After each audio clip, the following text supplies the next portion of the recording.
Hey everyone, in this tutorial, I'm going to be sharing how to do whiteboard challenges. Hey, excuse me? Are you designer Lily by chance? Yes, that's me. I've watched your whiteboard challenges and your tutorials, and they helped me pass my interviews at tech companies. Currently, I'm working at Google, and it has changed my life. So thank you so much for your tutorials, and keep on making them. You know, I never realized the impact of these tutorials that I'd made until I saw this pattern where designers who came up to me in the wild or at events like Figma's design conference were consistently, because of my design tutorials like the whiteboard challenges, they told me that passing these interviews has changed the trajectory of their life just like it did for mine. Anyways, let's get started.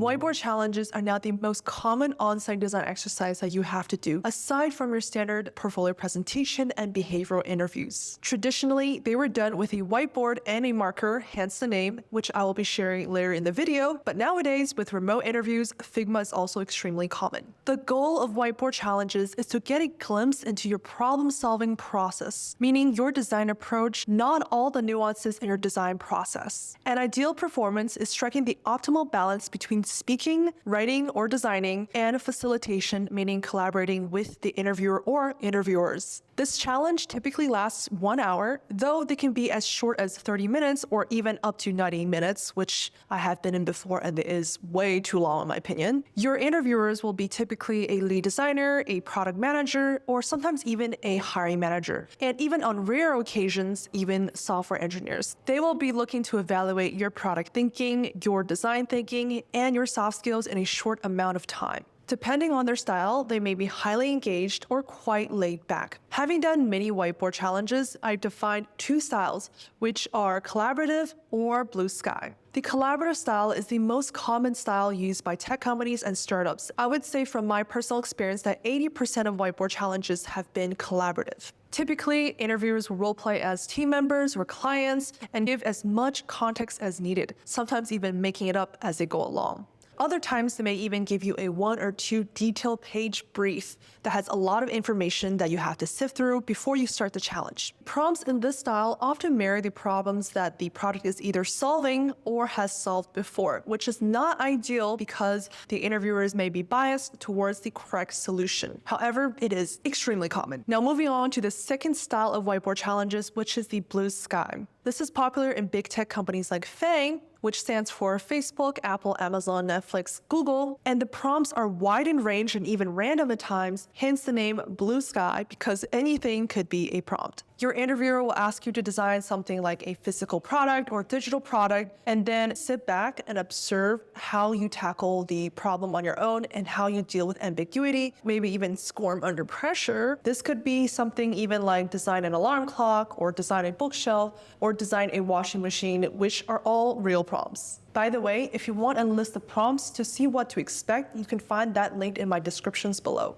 Essentially, they're not going to be hands-on like the first style, which is collaborative. A good rule of thumb before you start any design challenge or interview challenge in general is to align on the expectations.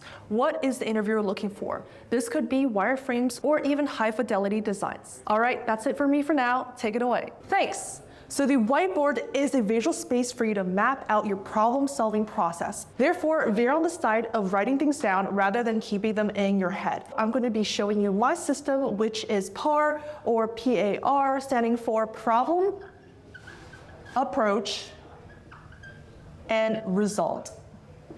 And at the very end, there's usually a little bit of time remaining for the feedback. First off, let's start off with the problem phase. This includes defining what is the problem, what are the business objectives, what are user objectives, any metrics, and especially any past research and data. This is something that a lot of product managers will like to ask, and this is often missed when tackling these whiteboard challenges. Let's divide this up.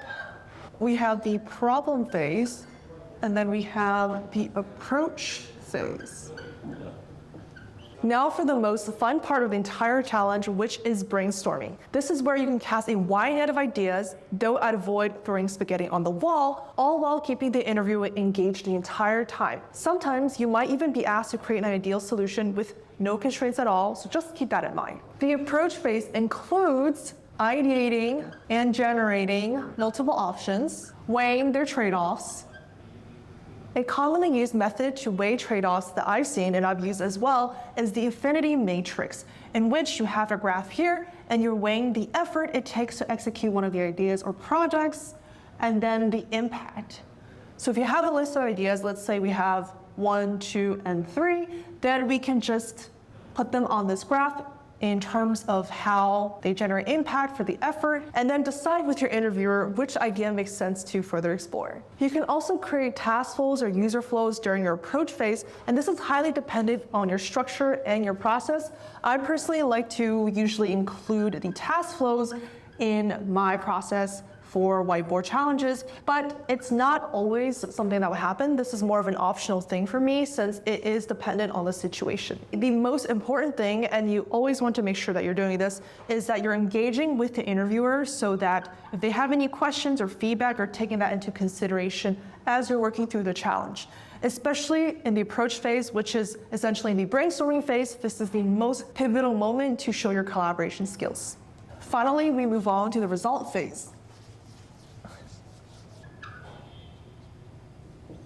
This is the last phase, and this is where you choose an optimal solution with your interviewer and spend your remaining time polishing and fleshing it out. You want to spend your time here on the happy paths and not so much on the edge cases. The result phase includes hashing out the optimal solution while referencing the business and user objectives. You can also spend a little bit of time coloring in details since this is going to be your final solution. Make sure you also wireframe the key parts of your solution. Lastly, and this is probably the most important part of sticking and landing and leaving with a good impression, is that you can wrap up your entire sequence with storytelling on how you achieve this outcome. So what I like to do is at the very end, I'll walk briefly over how we started, how we explored different ideas, and how we landed to this final solution. So wrap up with storytelling. Like any good story, essay, or presentation, there should be an intro, body, and conclusion. And your whiteboard challenge, which is a workshop that you're narrating, should be no different and include all 3 of these elements. All right, so you just learned how I tackle a whiteboard challenge and land offers successfully in Silicon Valley. This is my personal system that I haven't shown before. And it stands for, again, problem, approach, and result, or PAR, PAR. Now keep in mind at the very end, the interviewer may leave some time for you to ask them questions. I always use this time to ask for feedback on how I can improve my whiteboard challenge, since this will directly help me in the future and hopefully close more job offers. One last thing to note here on the whiteboard, wireframes are typically sufficient enough for the final output unless you and your interviewer have discussed otherwise. Anyways, that's all for me for now. Back to you, Lily. Thanks. You've probably aced the whiteboard challenge if you've done any of the following. Approach the problem from the lens of the business, user, and even engineering side. Define the target audience that you're solving for, maybe even reframing the initial prompt by making it broader or narrower, depending on what you and your interviewer have discovered. Lastly, you've set proper expectations and delivered within the timeline. If this is your first time, I suggest that you practice for at least 20 minutes a day for a week. The more, the better. You can either practice solo or with a friend. If you are practicing solo, I highly suggest you record yourself and watch yourself doing a whiteboard challenge or interviews in general. I've noticed that when I record and watch myself and evaluate, I'm able to improve at twice the rate. Now, if you are practicing with a friend, you can play the interviewer and they play the designer and then switch roles. Anyways, I hope you all enjoyed this tutorial and you learned something from it. If you did, please make sure to hit that thumbs up. If you want more design tutorials like this, as well as advice in tech, then make sure you hit that subscribe button and notification bell. I do make content weekly, and I'll see you next time. Take care.